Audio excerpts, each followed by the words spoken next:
we all want to be successful.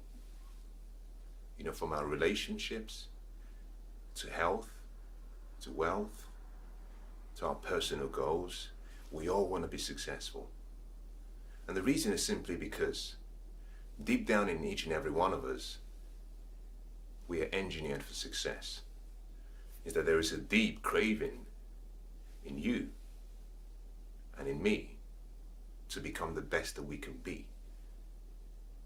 But what's important is that you have to define success for yourself.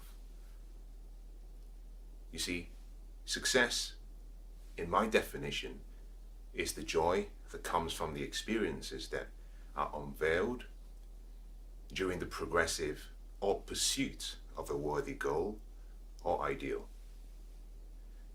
You see, success is very subjective. It is, however, it's measured by both subjective and objective standards. So success for someone who wants to be a good teacher is different to someone who wants to be a monk. And it's also very different from someone who wants to be an engineer. We are all different. Our desires and our needs vary. And most importantly, these needs will vary with time. So one of the most important responsibilities you have is to define success on your terms. Now, I've given you my definition of success, but that's my definition. Now, Earl Nightingale defines success as the progressive realization of a worthy goal or ideal. Now, I define it slightly different because I think without including joy or fulfillment, is that the equation is not complete. Let me break it down in two parts.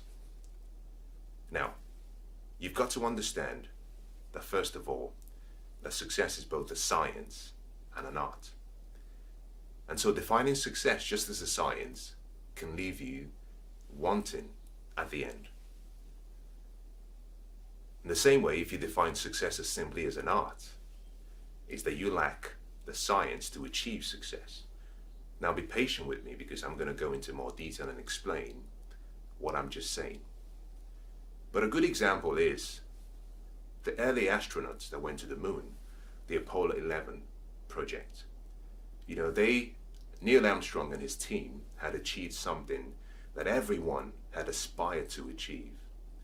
They were the first group of people who had been to the moon. Now, the Apollo 11 project had focused so much on the destination, which was on the landing of the moon, that they forgot, and they, in my opinion, perhaps, didn't really understand the importance of seeing success beyond just being a destination. Something unique happened after the goal had been achieved. When the early astronauts came back, they had been congratulated, they had met the presidents, they were heroes across the whole earth, across the whole world. But something very tragic happened. A lot of them went into a state of depression. Now you might say, well, I don't really understand, how can you achieve the biggest goal that anyone would want to probably aspire to achieve and become depressed? Well, the reason was simply because in each and every one of us that we have a basic need, and that need is to create. Creativity and growth is that the mind needs something to look forward to. One of the mistakes of the Apollo 11 team was that they had set a goal, but they had failed to have subsequent goals waiting for the astronauts upon their return to keep them excited, to keep them going. And so I really define success beyond just being a destination. I think success is a journey. And I say that simply because actually a journey is made up of moments and experiences along that journey. And so the best way to define success for you is to recognize and realize that in defining success, that you must see success as a combination of various goals and smaller sub-destinations, such that the achievement of one destination becomes the launching pad for another destination. So in your success journey, I want you to do two things first.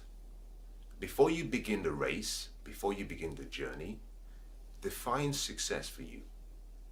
You see, because my definition of success is really based on my beliefs, my philosophies, my experiences, my knowledge, the influence of people around me, and most importantly, is influenced by who I am today. Now, one thing is certain, and that is change. And that means that in perhaps 10 years, I'll be a different person. My needs and my desires will change because I'm going to change, I'm going to grow. And so my definition of success could perhaps be different in 6 years or 10 years or 20 years. And that simply means that the journey to success, like life, is a never-ending experience. So define success for you today, but be careful not to use that definition as the be-all and the end-all. You must understand that you are going to change. And so when you change, it's important for you to revisit your definition of success. Now let's take a step backwards again.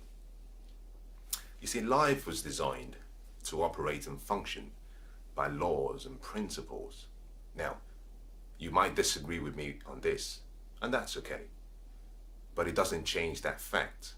There are specific laws and principles that govern the earth, that govern life. And one of the most important things you have to understand are the laws of success, because there are some laws of success that if you violate, it affects the results you get. A good example of one of the laws of life is the law of gravity. The law of gravity simply says that anything that goes up must come down on the earth. There is a gravitational pull.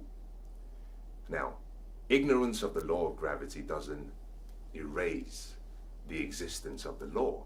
The law still exists, whether you respect it or whether you don't. Actually, the law is not a respecter of people or persons. That simply means that if you walk up the top of a building and say, well, I'm very clever, I'm very beautiful, I have passion, I'm strong, and you say, well, I'm going to walk off the top of a building and nothing is going to happen.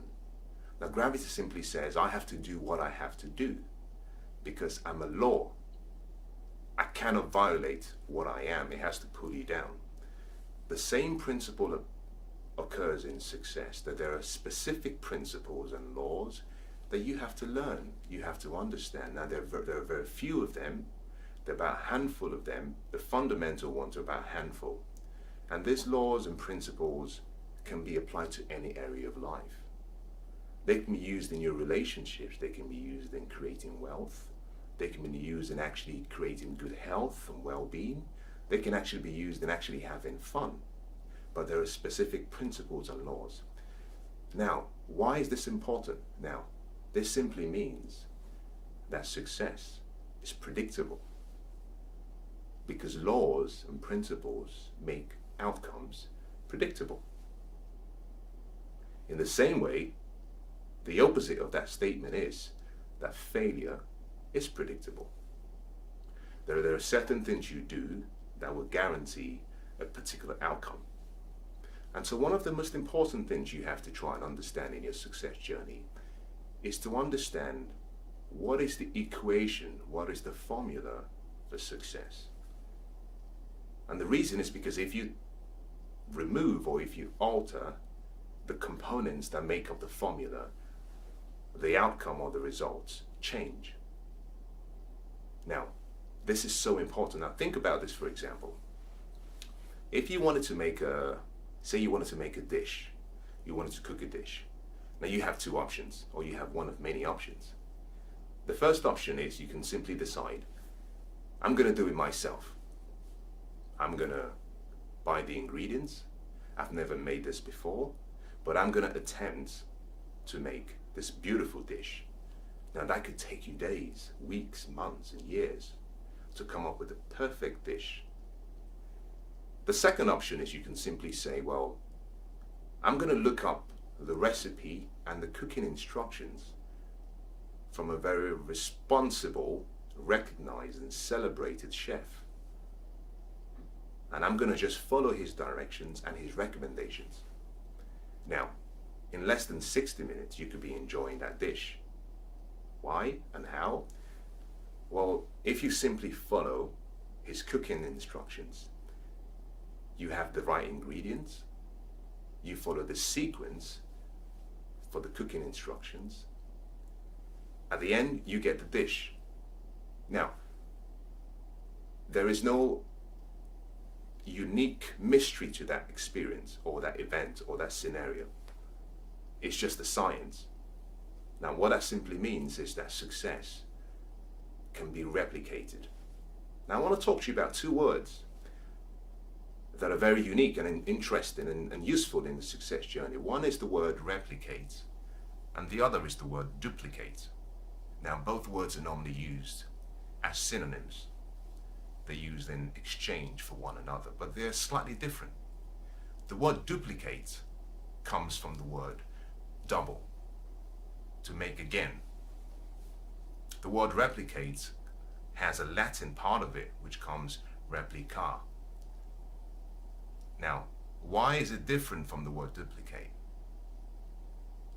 The word replicate means that you're repeating the whole process again.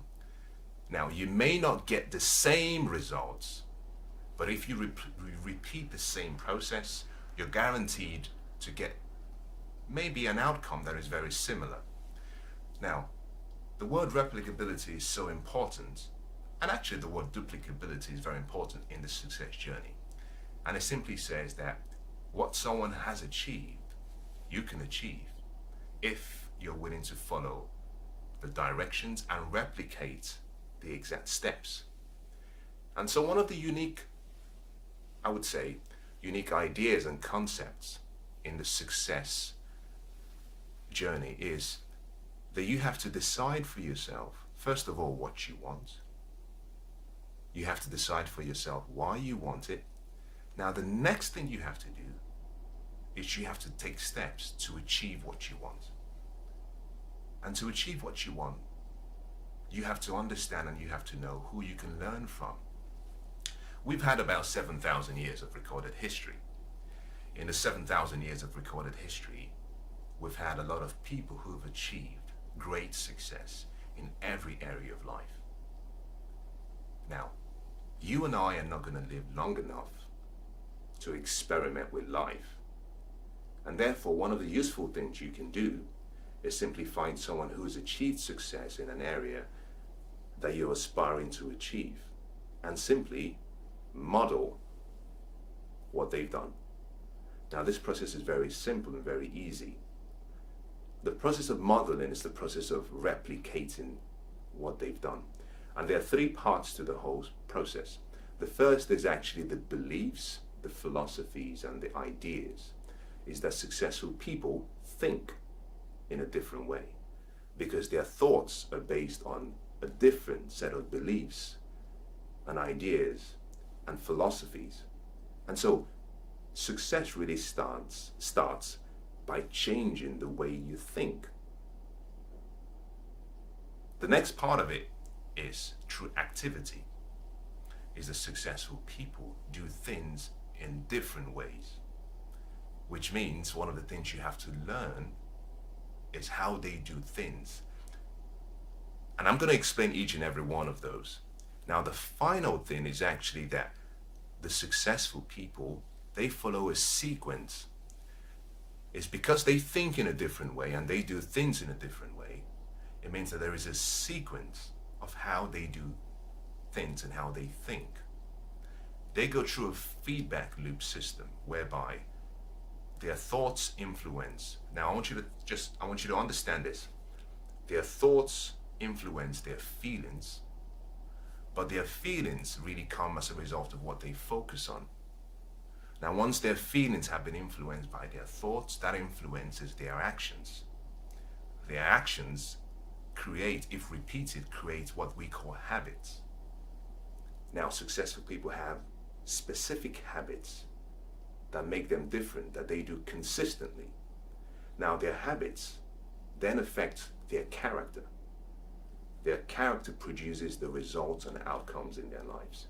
So really, to change your outcomes or to change the results you're getting, you've got to go all the way back and start with your thoughts, how you think.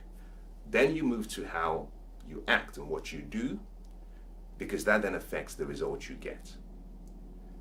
So this is so simple, it's so profound, but also very simple, that to achieve success in any area of life, you simply have to find someone and you can model them. Now, one of the most difficult things to change is your beliefs. And the reason is simply because people, when we hold on to our beliefs, because it really defines who we are. Alvin Toffler made a statement. He has a quote that says that one of the most important things you have to do, now I'm going to paraphrase this. He says, the illiterate of the 21st century is not one who cannot read or write, but one who cannot learn, unlearn, and relearn. Now, in that statement is so much revelation, so much truth, is that your beliefs have been conditioned into you and has been influenced by, your family, your friends, the environment you grew up in, perhaps the country you were born into. That there's so many things that influence your beliefs. It's past conditioning. And one of the most difficult things to change is the way people believe. But in that statement from Alvin Toffler, he's trying to say, it's not whether you can read or write. The question is, are you willing to learn more? Now, in some cases, what you have to do is simply make room for new beliefs. It may not necessarily be the case of you erasing your beliefs. Now, you want to do it gradually. Now, think about this. If you walk into a room and the room is dark, how do you get the darkness to leave the room? You flick the switch. As soon as you flick the switch, the light displaces the darkness. And that is the same principle you use in changing your beliefs. Now, you don't want to simply change and get rid of a belief. You have to almost displace a belief. And you do that through the law, what's called the law of substitution. You substitute one belief for another. To substitute your beliefs, you have to make room first for a new belief. Because what happens is quite interesting in the human mind, is that when you have two beliefs that are conflicting, it makes you think. Now, Scott Fitzgerald said something. He says, the true test of first-rate intelligence is the ability to hold two opposing ideas in the mind at the same time and retain the ability to function. And what does that mean? It means the way you have a coin has two sides. You have the heads and you have the tail, but you also have the side. Now, true intelligence and people who actually achieve success are those who do not stand on one side and simply say, no, it's heads, or on the other side and say, well, it's just tails. Is that true intelligence is found in being able to stand on the edge, and then you can look to one side and you can look to the other side, and then you can apply the appropriate reactions and actions or ideas to your particular circumstance. Now, why have I spent some time talking about beliefs? I've spent some time talking about beliefs because if you change your beliefs, you can grow into becoming whoever you want to grow into becoming.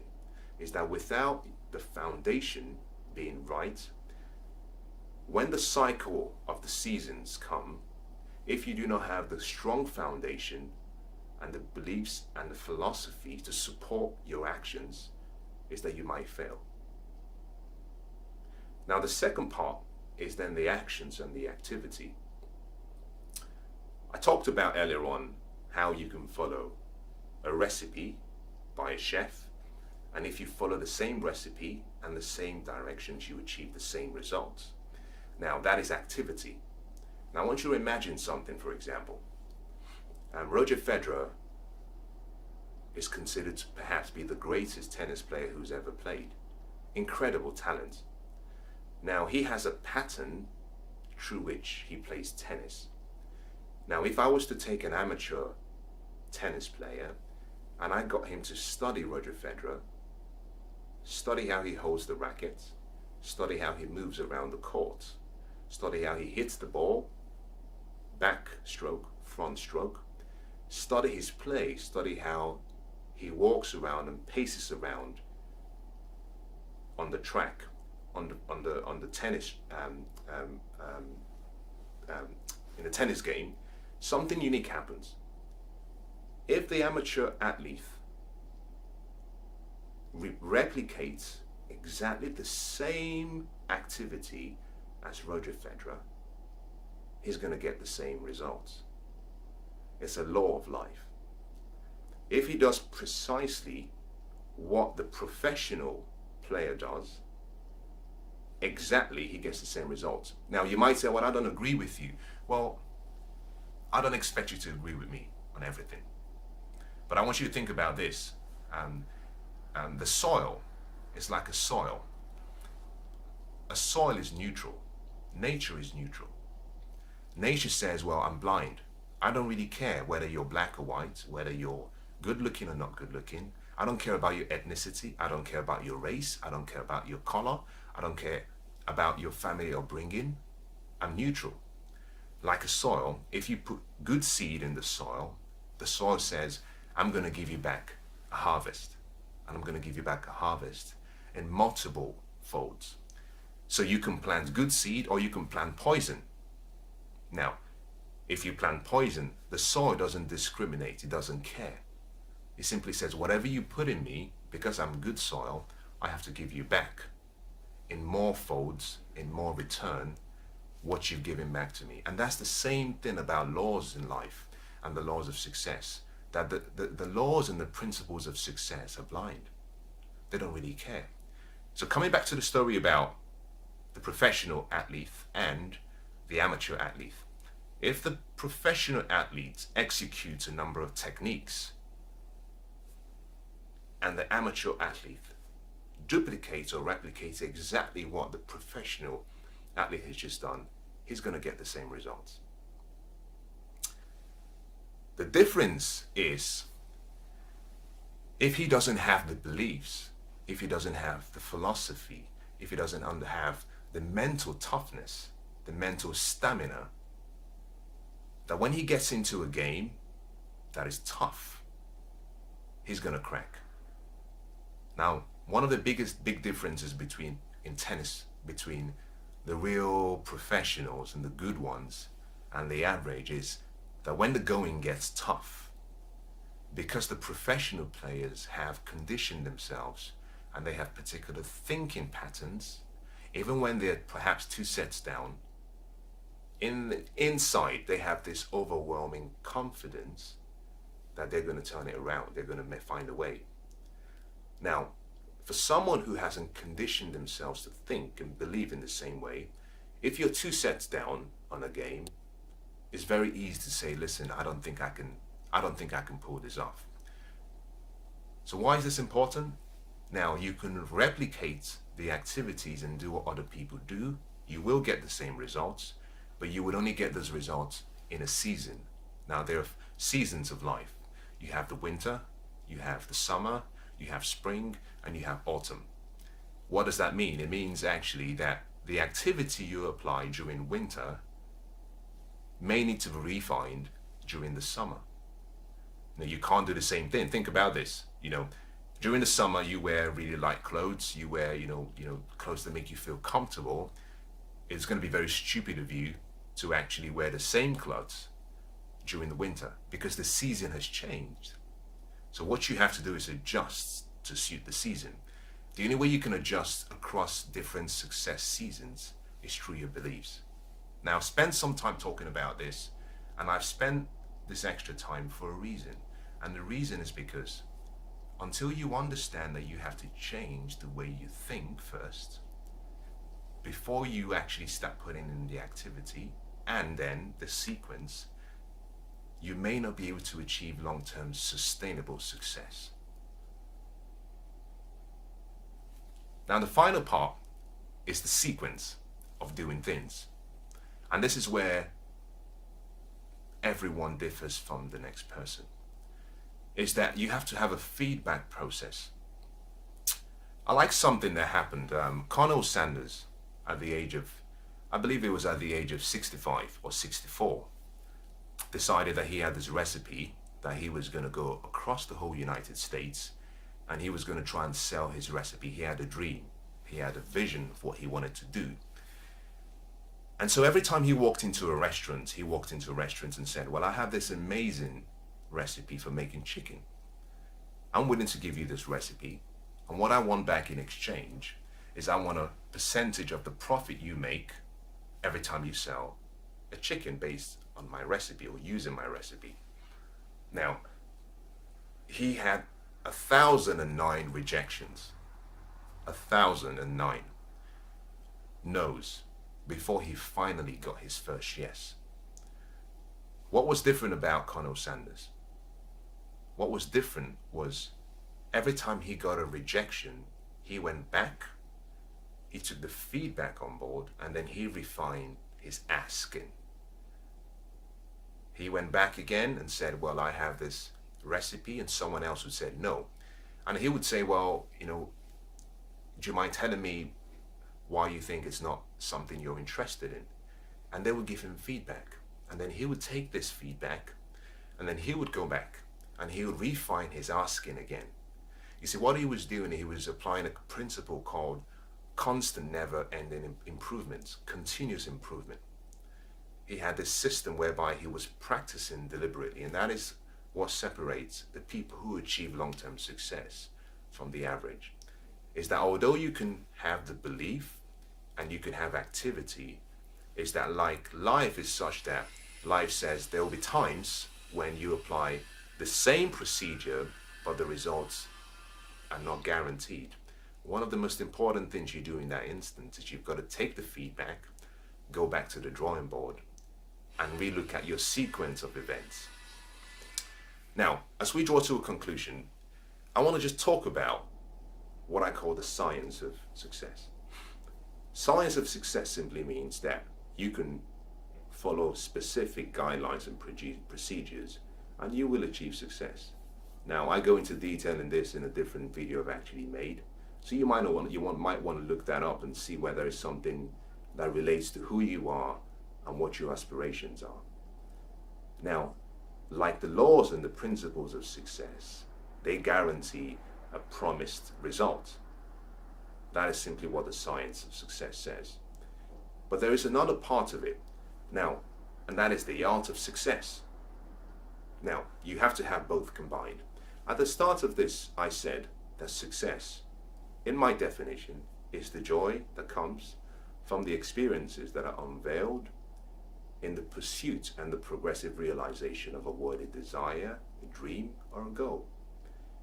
There are two parts of that definition. The first part is the art of success, which is where I talk about joy.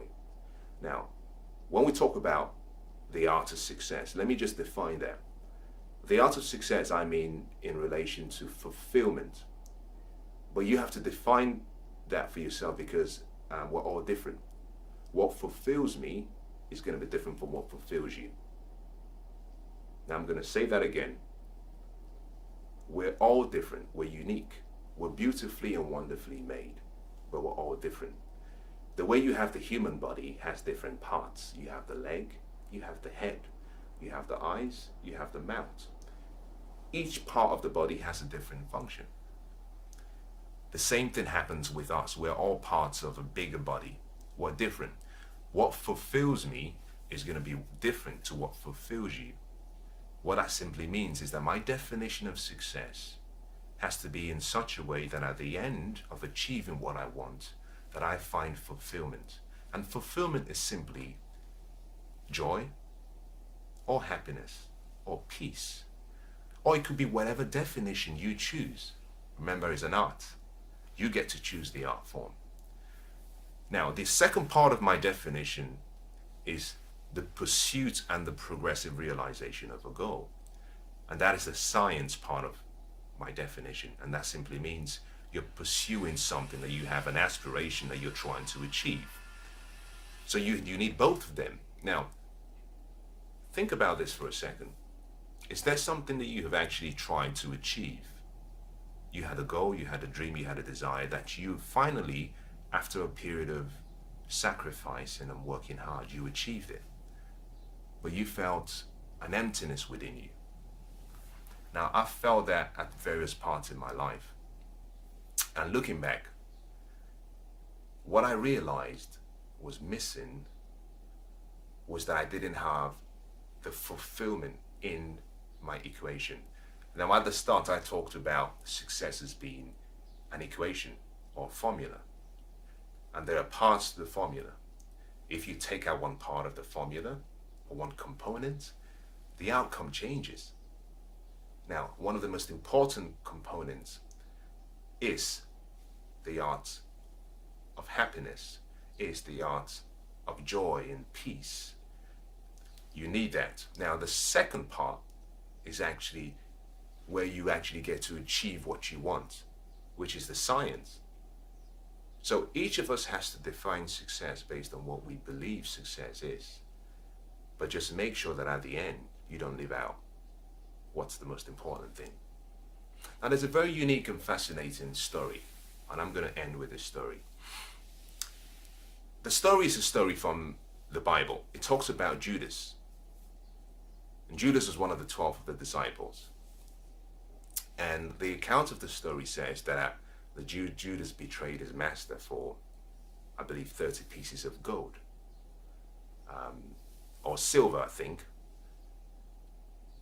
Now, his definition of success was, if I get wealthy, I'll be happy. I'll be successful.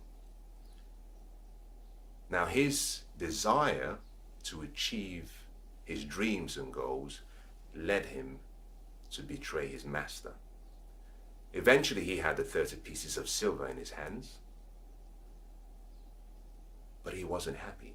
You know, he had achieved his dreams of being wealthy. He had the money, but he wasn't happy, because who he became in the process of achieving the goal was so different to what he really wanted. You see, success is important, but what you get is never as important as who you become. So as you choose your success in any area or any category of your life, I'd like to leave something with you, and that is, be careful about who you're becoming in pursuit of your goal. The most important part of the experience and the journey of success is who you become, not what you get.